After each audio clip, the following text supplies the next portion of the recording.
Rest ரூமுக்கு mobile எடுத்துகிட்டு போகிறது ஒரு சைலண்ட் மெடிக்கல் ரிஸ்க் பழக்கம்னு சொன்னால் நம்புவீங்களா நீங்கள்? நிறைய பேர் இதை ஒரு சாதாரண ஹேபிட்னு நினைக்கிறாங்க. ஆனால் இந்த ஒரு பழக்கம் சில பேருக்கு பைல்ஸ் மாதிரியான பிரச்சனைக்கு கூட காரணமாக இருக்கிறதுக்கு வாய்ப்பு இருக்குது. ரெஸ்ட் ரூமுக்கு மொபைல் எடுத்துகிட்டு போகிறது இன்னைக்கு எல்லாருக்கும் சாதாரண பழக்கமாயிடுச்சு. ஆனால் இதனால பெரிய ஆபத்து இருக்கா? கண்டிப்பாக இருக்குது.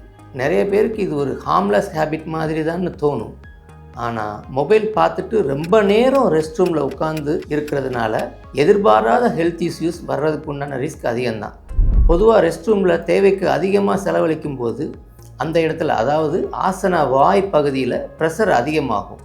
அது காலப்போக்கில் அங்கே இருக்கிற வெயின்ஸ் வீங்கிறதுக்கு காரணமாக மாறலாம். வெயின்ஸ் வீங்கிறது தான் பைல்ஸ். அந்த பைல்ஸ் உண்டாகிறதுக்கு உண்டான வாய்ப்பு அதிகரிக்குது. பொதுவாக பைல்ஸ் வயசானவங்களுக்கு தான் வரும். 30 வயசுல எப்படி டாக்டர்? முன்னாடி அப்படித்தான் நினச்சிட்டு இருந்தோம் எல்லாரும். ஆனால் இன்னைக்கு லைஃப் ஸ்டைல் கம்ப்ளீட்டாக மாறிடுச்சு.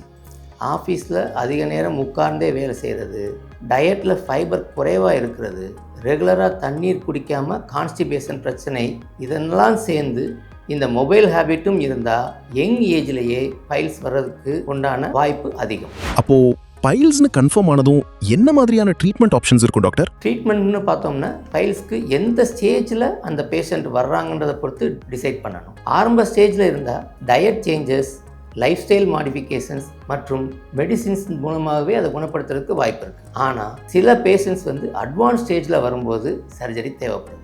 அப்படிப்பட்ட சுச்சுவேஷனில் அட்வான்ஸ்டு லேசர் ப்ரொசீஜர் ஒரு எஃபெக்டிவ் ஆப்ஷனாக இருக்கும். இதில் ஒரு தின் லேசர் இன்ஸ்ட்ருமெண்ட் யூஸ் பண்ணி பாதிக்கப்பட்ட டிஷ்யூவை மட்டும் துல்லியமாக சீல் பண்ணுறதுக்கு வாய்ப்பு இருக்குது. இதனால் ப்ளீடிங் கம்மியாக இருக்கும், ஸ்டிச்சஸ் தேவைப்படாது, பெயினும் ரொம்பவே கம்மியாக இருக்கும்.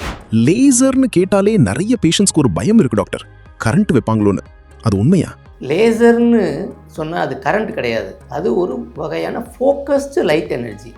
சாதாரணமாக லைட்டை கான்சன்ட்ரேட் பண்ணி வீங்கிய வெயின்ஸ், அதாவது டைலேட்டட் வெயின்ஸ்னு சொல்லுவோம், அதை சுருங்க வைக்கிறதுக்கு உண்டான ட்ரீட்மெண்ட் தான் இது. சுற்றி இருக்கிற நார்மல் டிஷ்யூஸை இது பாதிக்காது. வெறும் 15 to 20 நிமிஷத்துலேயே இந்த ப்ரொசீஜர் முடிஞ்சிடும். டாக்டர், சிகிச்சை முடிஞ்சதும் திரும்பவும் வர்றதுக்கு வாய்ப்பு இருக்கா? ட்ரெடிஷ்னல் சர்ஜரியை விட கம்பேர் பண்ணும்போது லேசர் ப்ரொசீஜரில் பைல்ஸ் திரும்ப வர்றதுக்கு உண்டான வாய்ப்பு ரொம்ப கம்மி. ஆனால் ட்ரீட்மெண்ட் மட்டும் 100% பெர்மனன்ட் சொல்யூஷன் கிடையாது. ஆரோக்கியமான லைஃப் ஸ்டைல் சேஞ்சஸ் ரொம்ப அவசியம். குறிப்பாக ஹை ஃபைபர் டயட் எடுத்துக்கணும், நிறைய தண்ணி குடிக்கணும், கான்ஸ்டிபேஷன் வராமல் பார்த்துக்கணும். அதே மாதிரி ரெஸ்ட் ரூமில் தேவைக்கு அதிகமான நேரம் செலவழிக்கிற பழக்கத்தையும் தவிர்க்கணும். இந்த லைஃப் ஸ்டைல் சேஞ்சஸை தொடர்ந்து ஃபாலோ பண்ணால் மீண்டும் பைல்ஸ் வர்றதுக்கு உண்டான ரிஸ்க் ரொம்ப குறையும். பைல்ஸ் ட்ரீட்மெண்ட் எடுத்த பிறகு எவ்வளவு நாளில் நார்மல் லைஃப்க்கு திரும்ப முடியும் டாக்டர்?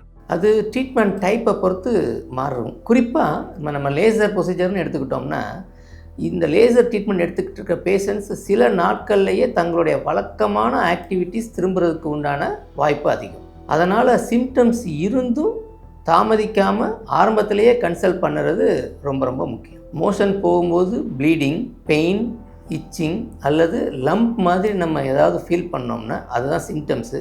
அதை தாமதிக்காமல் உடனடியாக கன்சல்ட் பண்ணுறது ரொம்ப நல்லது. ஆரம்பத்திலேயே கவனிக்காமல் விட்டுட்டா அது பெரிய பிரச்சனையாக மாறுறதுக்கு வழிவகுத்துரும். பெயின் இருந்தாலோ, ப்ளீடிங் இருந்தாலோ, இல்லை பெயின் இல்லாமல் ப்ளீடிங் இருந்தாலோ உடனடியாக டாக்டரை கன்சல்ட் பண்ணிடுங்க.